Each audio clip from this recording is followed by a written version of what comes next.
Well, let's begin. I want to ask you to remember one sermon in your life that, in your experience, perhaps you remember the most.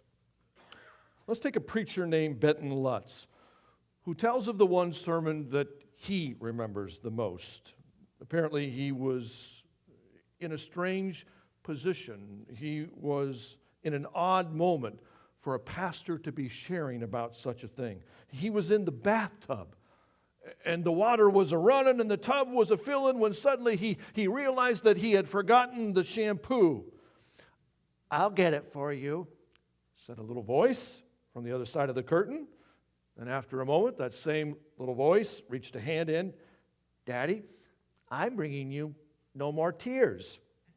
And promptly a hand reached in with a bottle of baby shampoo, which of course is called No More Tears. And about that touching moment, that unforgettable moment between a dad and a daughter, he went on to say in that sermon, "Not one, least of all those we love and those who love us, can promise us no more tears." And why? Because it's a condition of love that tears are going to flow. Count on it. Yeah, right? Count on it.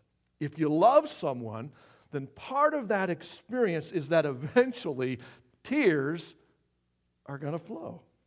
I've had that this weekend. My wife and our youngest daughter and our new granddaughter are up here. You'll have a chance to see them at the reception in just a while.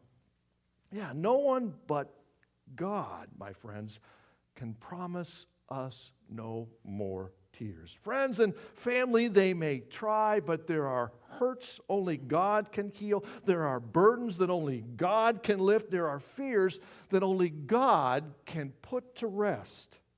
And so it's with great joy that we read this morning the good news from the book of Revelation that God will wipe away every tear from their eyes. No more tears. And friends, this has got to be one of the most refreshing passages in all of literature. And yet I want us to notice, as we begin this morning, a potentially disturbing fact. It's clear that this promise isn't being made to everyone. God's very intimate love is being expressed in this passage towards a very special group of people. And they are described as having gone through the Great Tribulation. Now, I mention this fact because it's been sort of a theological hot potato over the last few years. Actually, more than that, but you may recall the young rock star-like hipster megachurch pastor who preached to 10,000 people a Sunday from just down the road here a bit in southwest Michigan. Yeah, Rob Bell from the Mars Hill Bible Church in Granville. He writes this book called Love Wins that causes this firestorm in Christian circles because in saying that love wins, he seemed to be coming down on the side of an old heresy called universalism that basically says that there is no hell and that everybody's going to go to heaven. In other words, love wins. And we all would like to say and believe that such a thing is true. I mean, who of us doesn't want to say that we don't believe that God's grace is bigger than we could ever imagine? Sure, we all want love to win. But at what cost? At the cost of God no longer being God, where we just sort of remake Him into the image of what we would like Him to be. And in other words, if God is God, then logically speaking, He cannot not be God. And what that means, folks, is that it is the very nature of a perfect and holy God to be what He is. And if He stops being who He is, then He's no longer God. So it would be impossible for God to not be God. And when we human beings do an extreme makeover God edition on God, and we remake Him into something that He by nature isn't, then are we worshiping the God of the Bible? Because that God, just like we who are parents, disciplines those He loves. God is a God of justice. Sin cannot go unatoned for or undealt with in the presence of a perfect and holy God. You know, people, they want to say that God's judgment is an Old Testament thing and that God is sort of schizophrenic in the Bible, you know, all fire and brimstone in the first act and that all gentle Jesus, meek and mild in the second. But then if you see Jesus driving out the money changers in the temple, or Ananias and Sapphira, this couple instantly dropping dead in the book of Acts because they tried to lie to God, or a variety of passages throughout the New Testament that deal with the reality of hell and judgment, including and especially here in Revelation. And when we see in today's lesson that a promise is not universally made to everyone, well, then that can sort of ruffle our feathers and our sense of entitlement. You mean that not everybody is going to be treated the same? Why, the unmitigated gall! And yet this passage makes it clear that such treatment, white robes and tears being wiped away and standing before the throne of God with palm branches, it's reserved for those who have been faithful to the end. Jesus says it himself in Matthew 7. Not everyone who says to me, Lord, Lord, will enter the kingdom of heaven, but only those who do the will of my Father. And then he says a few verses earlier, enter through the narrow gate, for wide is the gate and broad is the road that leads to destruction, and many enter through it. But small is the gate and narrow the road that leads to life, and only a few find it. According to John in today's lesson, these are the saints of God, the faithful. Folks, the book of Revelation was written around the time when, as we heard in 70 AD, that there was a lot of tumult and unrest. And like the Old Testament books of Daniel and Ezekiel, Revelation uses symbolic and apocalyptic language quite extensively. Was this some kind of a code used to hide John's message from the early church's enemies? Or is Revelation a literal description of the last day of humanity's journey on this earth?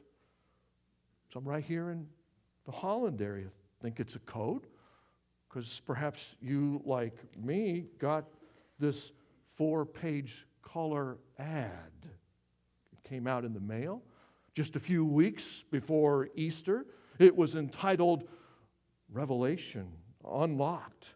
And in this conference, it went on for 7 whole nights. Big stuff dealing with things like the mark of the beast and 666 and the harlot of Babylon and the Antichrist and Armageddon and the end of the world. And of course, the subject of our lesson for today, Revelation's blood-washed robes. Well, apparently whoever was leading this conference has got the code all figured out. Must be nice to have things all figured out, huh? We'll let the Bible scholars, we'll let the prophecy buffs battle over things for now. But what's important for our purposes is the fact that John has a vision in which he sees this great multitude that no one can number, from every tribe and nation and language, and they're all standing before the throne clothed in white robes, and they're waving their palm branches just like we were doing a few Sundays ago. And it seems that they've been through an unprecedented time of suffering. Now in verse 9, they're standing in complete triumph. In fact, that's what the palm branches signify. Triumph. And as they stand there, suddenly one of a group of 24 elders, and who these elders are we don't know, asked John about the identity of this great multitude there before the throne. And when John indicates that he doesn't know, the elder explains that these were those coming out of the Great Tribulation. And while we're not exactly certain as to what the Great Tribulation refers to, what we do know is that the first century church, they saw their leaders martyred and burned at the stake and beheaded and fed to lions. It seems that this passage was written to comfort those first century Christians as well as those who would come after, folks like us. And the symbolism that they had washed their robes there in the blood of the Lamb, it seems to indicate they must have gone through a lot, but that now they are part of a victorious multitude that surrounds the throne of God because of their faith and because of the sacrifices that they have made. Dear ones, it is apparent from today's lesson that sacrifice is an important part of what it means to be a faithful Christian. After all, if we say we follow Jesus, and if He was willing to sacrifice Himself, then shouldn't we also be willing? Let's listen to how Max Lucado talks about Jesus' agony in the Garden of Gethsemane.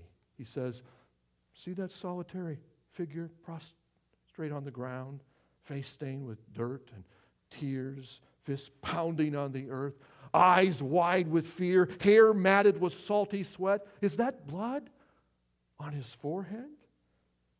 Maybe you've seen the classic portrait of Christ at Gethsemane, kneeling beside a big rock, snow-white robe, hands peacefully folded in prayer, a look of serenity on His face, halo over His head, a spotlight from heaven illuminating Him. Lucado says, I'm no artist, but I can tell you the fellow who painted that picture, he didn't know the Gospels, because when they talk about Jesus last night there in the garden, they use phrases like horror and dismay came over Him. My heart is ready to break with grief. He threw Himself onto the ground. Yeah, we see an agonizing, straining, and struggling Jesus. We see a man of sorrows, acquainted with grief. It seems if God's Son can cry tears of pain and agony, then who of us is exempt? Sure, none of us. It's painfully obvious that sacrifice and suffering are an important part of what it means to be a Christian. Which brings us right back to what we witness in today's lesson from Revelation, the promise of Jesus. It's for those who have picked up and carried Jesus' cross. And folks, it's important that if we miss everything else this morning, that we get this. In the book of Revelation, God's promises are to a very special group of people, those who have committed themselves to Christ's service. In other words, following Jesus is about committing oneself to a life of service, and sometimes at great cost. Let's take an international Congress meeting back in the 70s, and the subject of the conference was the plight of the Jews in the Soviet Union who were not permitted to leave the country and who were suffering all sorts of persecution.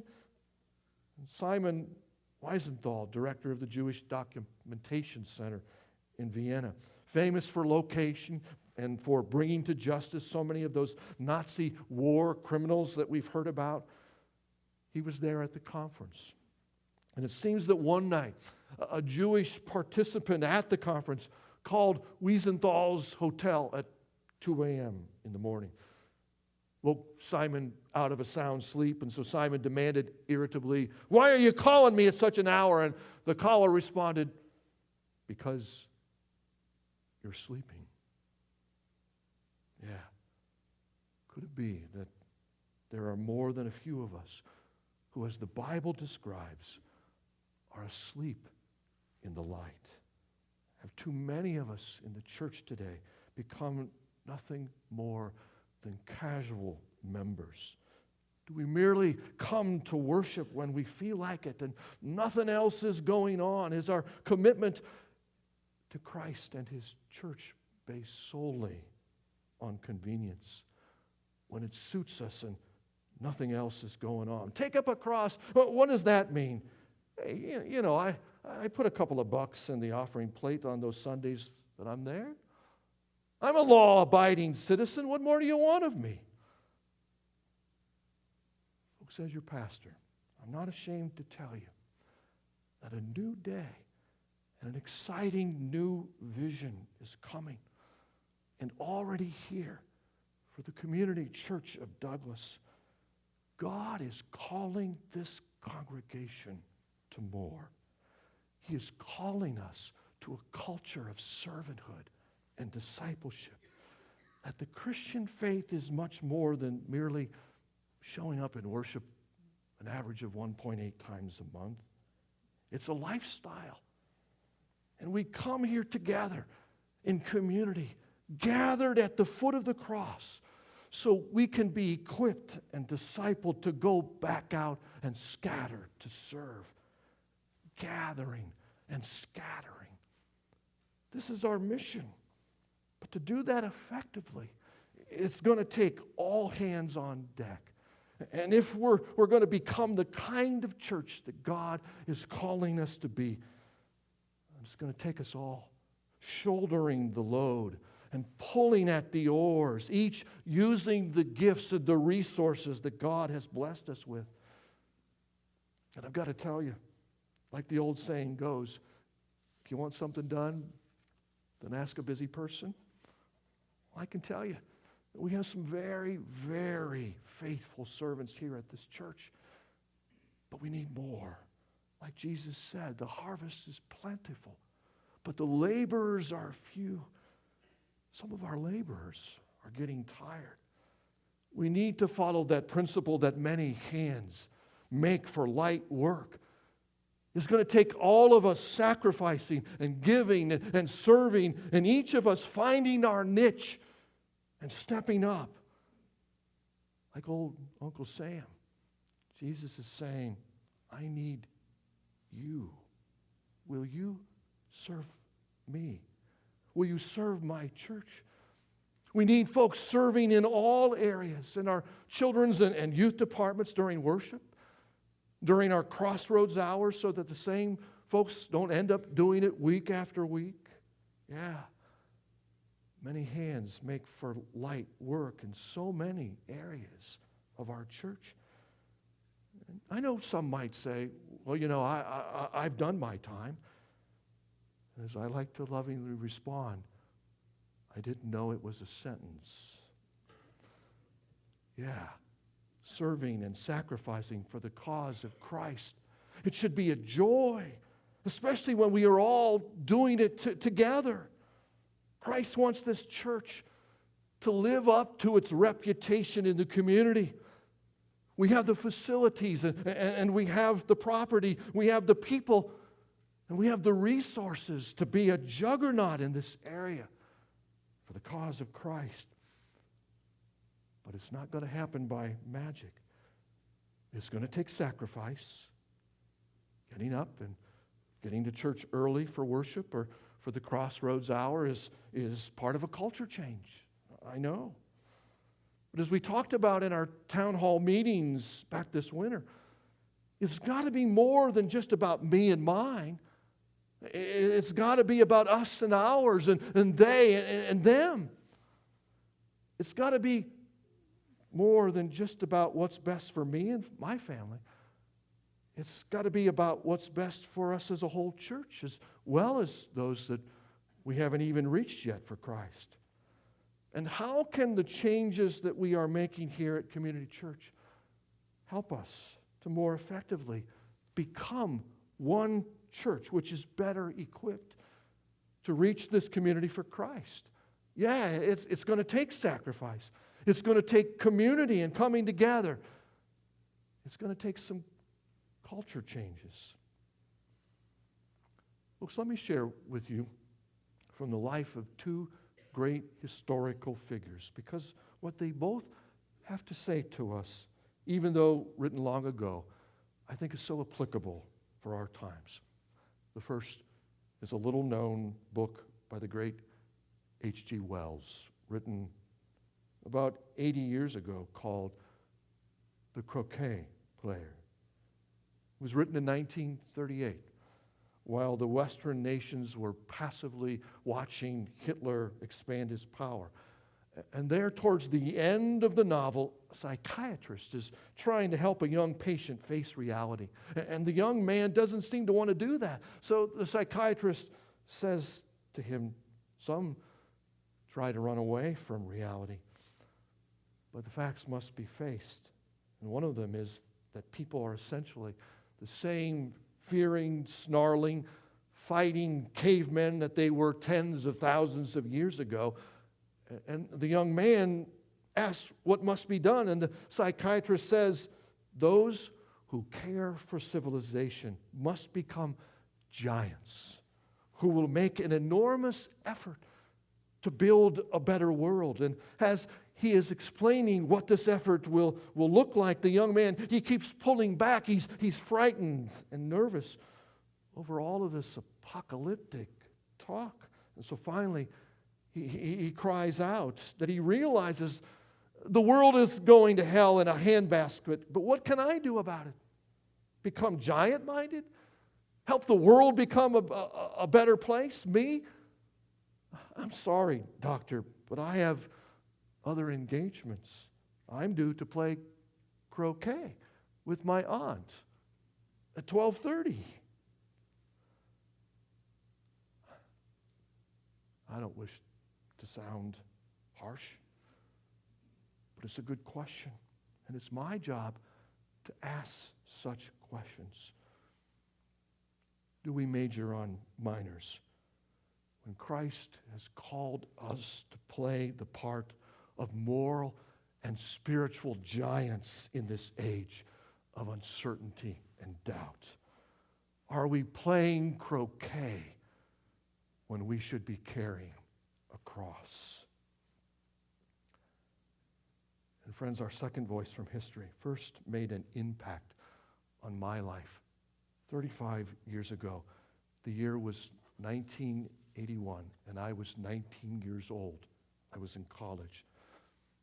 And every month, I received my monthly subscription to a little Christian magazine that was called The Last Days Newsletter. It was put out by a Christian singer and a prophet to a generation by the name of Keith Green. And though Keith would die in a plane crash the very next year, I still have in my office all of the original copies of that very impactful publication. And in one in particular, it would end up changing my life. In fact, here it is, 35 years old. And in it was an article entitled, "Who Cares?" written by General William Booth, the founder of the Salvation Army from 150 years ago in the 1860s. And just as it spoke to me as a young 19-year-old kid all those years ago, I hope that it will speak to you. Booth writes, "On one of my recent journeys, as I gazed from my carriage window, I was led into a train of thought concerning the conditions of the multitudes around me. They were living carelessly in the most open and shameless rebellion against God, without a thought for their eternal welfare. As I looked out the window of my coach, I seemed to see them all, millions of people all around me, ignorant in many cases, and in other instances, knowing the truth and yet not caring at all. But as I watched the whole mass of them, I had a vision. I saw a dark and stormy sea, and over it black clouds, lightning, and thunder. And while the winds moaned and the waves rolled and foamed, and in that sea I saw myriads of poor souls shouting and shrieking and struggling and drowning. And as they cursed and screamed, some of them sank to rise no more. And I saw out of this dark and angry sea a mighty rock rising with its summit towering high above the black clouds. And all around the base of this rock I saw a vast platform And onto this platform I saw with delight a number of drowning climbing out of the boiling water. And I saw that a few already safe on the platform were helping others still in the waters reach a place of safety. And some who had been rescued were industriously working to deliver the strugglers out of the sea. They actually jumped into the water regardless of the consequences in their passion to rescue the perishing. And I hardly know which gladdened me more, the sight of the drowning climbing onto the rocks, reaching the place of safety, or the devotion and the self-sacrifice of those whose whole being was wrapped up in the effort of their deliverance. And yet as I looked on, I saw the occupants of that platform were quite a mixed company, divided into different sets or classes, and they occupied themselves with different pleasures and employments. And only a few seemed to make it their business to get the people out of the sea. But what puzzled me the most was that though all of them had been rescued at one time or another from the sea, nearly everyone seemed to have forgotten all about it. And what seemed equally perplexing was that these people didn't even seem to have any care about the poor perishing ones struggling and drowning right before their very eyes, many of whom were their own spouses and siblings and even their own children. Now, this astonishing unconcern could not have been the result of ignorance or a lack of knowledge, because they lived right there in full sight of it all. And they even talked about it sometimes. Many even went regularly to hear lectures and sermons in which the sad state of these poor drowning creatures was described. And as well, they spoke often at these lectures of a great and wonderful being whose sole desire was to see the perishing rescued. And it was even claimed that he himself had sacrificed himself once by going down in the angry sea to save others and had died. But it was also claimed that he had once more arose alive from the waters. And as for the occupants of the platform and their pursuits and their pastimes, some of them were absorbed night and day in trading and business, or in storing up their savings in boxes or safes, while others amused themselves with growing flowers on the side of the rock, or in painting pieces of cloth, or playing music, or dressing themselves up in different styles and walking about to be admired. Some occupied themselves chiefly in eating or drinking or 100 other pursuits. But most amazing was that those on the platform to whom the Savior called, who heard his voice and felt that they ought to obey it, at least they said they did, those who confessed to love him much and were in full sympathy with him in the task that he had undertaken, they were so taken up with their trades and their professions and their money saving and their pleasures and their families and circles and religions and arguments about it that they didn't listen to the cry that came to them from this wonderful being who had himself gone down into the sea. And anyway, if they heard it, they did not heed it. They did not care, it seemed. And so the multitudes went right on before them, struggling and shrieking and drowning in the darkness, right before their very eyes. How could this be? I asked. You know, folks, Dr. Martin Luther King once said, God wants a church that'll bear the cross. But too many of us, we want to wear it and not bear it. The cross is something you die on, not just wear. Which will it be? Croquet or the cross? Today's lesson from Revelation, it does two things. It's meant first to comfort the afflicted. Yeah, things may get dark in our lives. ISIS may threaten in the Middle East, and Boko Haram may seek to destroy in Nigeria, and terrorists may strike us in the West. But we are reminded that none of them will triumph over God's people who remain faithful to the end. For the same God who wiped away tears from his own son's eyes on that night in Gethsemane, is aware of our pain too. He will wipe every tear from our eyes. Friends, today's lesson, in it, God's very intimate love is being expressed towards a very special group of believers, those who will come through the great tribulation. But it's also meant not just to comfort the afflicted, but to afflict the comfortable. Remember, this passage speaks to those struggling with choosing a cross over a croquet mallet. And the question is, which will it be for us?